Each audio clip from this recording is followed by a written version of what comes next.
Adalberto Molina Oquendo, code 864041-2, group 21-20-32-4.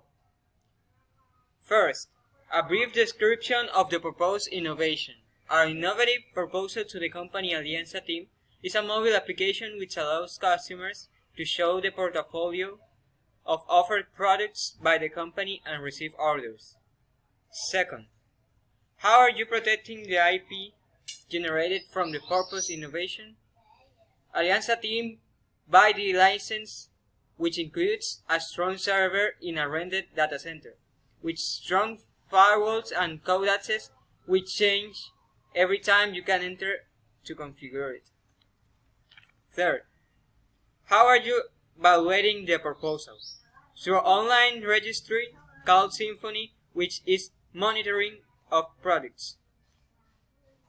Fourth, under which conditions are you going to commercialize the value proposal? The distribution in the company will be marketed as the result of our platform that was innovated for a better logistic. Thank you very much.